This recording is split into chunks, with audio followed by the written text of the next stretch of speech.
மேலும் பாண்டியன் ஸ்டோர் சீரியலை பார்த்தீங்கன்னா, மயில் மீனாவை பார்த்து வாந்தி மட்டும் நிற்கவே இல்லைன்னு சொல்கிறார். மேலும் தலை வேற சுத்துதுன்னு சொல்கிறார். அதை கேட்ட மீனா வாங்க ஹாஸ்பிட்டல் போயிட்டு வருவோம்னு சொல்கிறார். அதனை அடுத்த மயில் மீனாவை பார்த்து நான் உண்மையிலேயே மாசமா இருந்தால் எல்லா பிரச்சனையும் சரியாகிடும்னு சொல்கிறார். அதற்கு மீனாவும் ஆமான்னு சொல்கிறார். மேலும் இதுக்கப்புறம் நான் கொஞ்சம் கூட பொய் சொல்ல மாட்டேன்னு சொல்கிறார் மயில். அதனை அடுத்த மயிலை சோதித்து பார்த்த டாக்டர் மயில் கர்ப்பமாக இருக்கிறார் என்று சொல்கிறார். அதை கேட்டு 2 பேரும் சந்தோஷப்படுறார்கள்.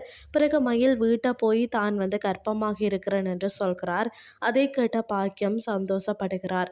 பிறகு மயிலை உடனே சரவணன் வீட்டை கிளம்ப சொல்கிறார். அதற்கு மீனா கொஞ்சம் பொறுமையா இருங்கன்னு சொல்கிறார். அதை தொடர்ந்து மயில் தான் நேரில் போய் சரவணன் கிட்ட சொல்றேன், அதுக்கப்புறம் வீட்டை சொல்லலாம்னு சொல்கிறார். மறுபக்கம் மீனாவோட அப்பா செந்தில கூப்பிட்டு எப்போ வீடு வாங்க போறீங்க என்று கேட்கிறார். அதுக்கு செந்தில் இன்னும் கொஞ்ச நாள் போகட்டும்னு சொல்கிறார். இதுதான் இன்றைய நாளுக்கான எபிசோட். அடுத்த எபிசோட்ல என்ன நடக்க போகுதுன்னு சொல்லி பொறுத்திருந்து பார்க்கலாம்.